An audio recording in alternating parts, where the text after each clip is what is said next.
یہ احمد کمال جیسے نہ جانے کتنے ہی گھٹیا مرد ہوں گے جو بہت سی لڑکیوں کی زندگیاں تباہ کر دیتے ہوں گے۔ یہ تو چلو غیر شادی شدہ ہے، لیکن ایک شرابی قسم کا، عیاش قسم کا انسان ہے۔ لڑکیوں کو چاہتا ہے، جس لڑکی کو وہ پیسے دے کر خرید لیتے ہیں ایک رات کے لیے۔ لیکن بہت سے ایسے لوگ بھی ہوتے ہیں جو شادی شدہ، دو دو تین تین دفعہ شادی شدہ ہوتے ہیں، پھر بھی آفس کی لڑکیوں پہ اسی طرح کی گھٹیا نظر رکھتے ہیں، ان کے ساتھ اتنا برا سلوک کرتے ہیں کہ ان کو بعد میں پتہ چلتا ہے کہ ہمارے ساتھ کیا ہوا۔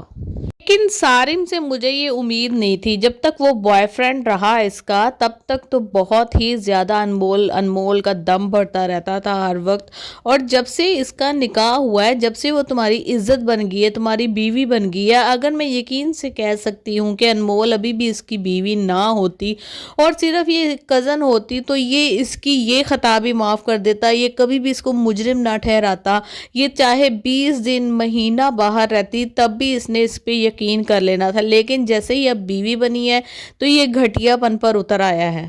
نہ جانے یہ مردوں کی کتنی ہی گھٹیا قسم کی عادت ہے کہ اگر کوئی آپ کی پسندیدہ عورت، کوئی آپ کی گرل فرینڈ آپ کی بیوی بن جاتی ہے تو وہ آپ کی پھر اوقات سے باہر ہو جاتا ہے اور گھٹیا حرکتیں کرنے پہ مجبور ہو جاتے ہو تم لوگ۔ انمول چاہے گی کہ شادی ہو جائے میری سارم کے ساتھ، شادی تو ہوئی ہوئی ہے، بیوی تو ہے وہ اس کی، بس پہلے تو اس کو لیے پھرتا تھا جیسے ایک ٹرافی ہاتھ میں آ گئی ہو۔ ماں نے منع بھی کیا تھا انمول کو کہ ایسے نہ گھوما کرو اس کے ساتھ، دنیا باتیں بنائے گی، لیکن تب کہتا تھا تمہیں کس چیز کی فکر ہے، میں ہوں تمہاری چادر، میں ہوں تمہارا شوہر۔ اب پتہ نہیں کہاں گئی اس گھٹیا پن کی چادر، کیا ہوا اس چادر کو، اس کی سوچ ہی بدل گئی۔ پہلے تو بیچارہ بھائی آتا ہے اور بہن سے کہتا ہے کہ میں شادی کرنا چاہتا ہوں، تو کہتی ہے کہ بہتر ہے کہ ابھی یہ بات نہ کرو، ظاہر ہے اب ایک ایسی عورت جو اغوا ہو چکی ہے اس کو کون اپنے گھر کی زینت بنائے گا۔ کمال نے جو چاہا وہی ہو گیا، یعنی انمول اب کسی بھی قابل نہ رہی، نہ ہی اس کے اوپر کوئی ٹرسٹ کرتا ہے کہ اس کی عزت محفوظ رہی ہوگی۔ خیر جی، انمول کو یقین نہیں آتا کہ سارم جو میری محبت کا دم بھرتا تھا وہ میرے سے اس طرح کیسے بے وفائی کر سکتا ہے، جبکہ میں اس کی عزت ہوں، میں اس کی بیوی ہوں۔ تو وہ اس کے پاس جاتی ہے اپنے دماغ کو بیچاری درست کرنے کے لیے، وہ اس کو کہتی ہے، اس کو یقین ہوتا ہے کہ یہ میری بات مانے گا، وہ کہتی ہے کہ سارم پلیز میرے سے شادی کر لو، دنیا مجھے کیسی باتیں سنا رہی ہے، میں تو باہر نکلنے کے قابل بھی نہیں ہوں، اور میرے والد نے بھی کہا ہے کہ تم اب جاب نہیں کر سکتی، تو تم پہلے اتنے اتاولے سے میرے سے شادی کرنے کے لیے، یقین کرو کہ میرا اس میں کوئی قصور نہیں ہے، میں کسی کے ساتھ بھی نہیں گئی، مجھے اغوا کیا گیا تھا۔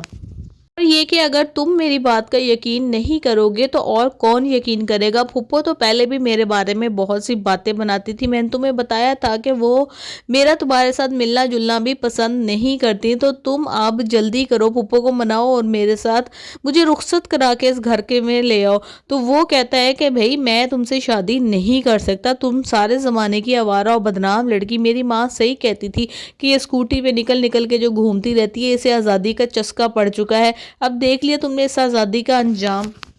مول کہے گی کہ مجھے لوگوں نے اتنا زیادہ بدنام کر دیا ہے کہ اگر تم میری بات کا یقین نہیں کرو گے کہ میں ایک باعزت اور باکردار لڑکی ہوں، تو میرے پاس موت کے سوا کوئی چارہ بھی نہیں بچے گا۔ تو اتنا گھٹیا ہوتا ہے سارم کہ اس کو کہتا ہے کہ تم مر ہی جاتی نا، جب تم اغوا ہو کے جب گھر واپس آئی ہو، تمہارے پیچھے سے ٹیکسٹ آتے رہے ہیں، تو تم آئی ہی کیوں ہو؟ اگر تمہیں ذرا سی بھی غیرت ہوتی نا تو تم زندہ سلامت گھر واپس نہ آتی، تم مر کے ہی آتی، تمہارا جنازہ ہی آتا اس گھر میں۔ اتنی زیادہ حیران پریشان ہو جائے گی کہ یہ وہی سارم ہے، یہ وہی لڑکا ہے جو میرے سے محبت کا دم بھرتا تھا۔ لیکن خیر یہی زندگی ہے۔ دوسری سائیڈ پہ خیر شرافت صاحب کا جو بیٹا ہے، جو شانی ہے، اس کا دل بھی اللہ تعالیٰ نے نرم کر دیا۔ کچھ واقعات ہماری زندگی میں ایسے ہوتے ہیں جو ہماری زندگی کا رخ چینج کر دیتے ہیں۔ وہ مسجد میں جا کے اللہ تعالیٰ نے اس کو بٹھا دیا ہے، اسی مسجد میں جس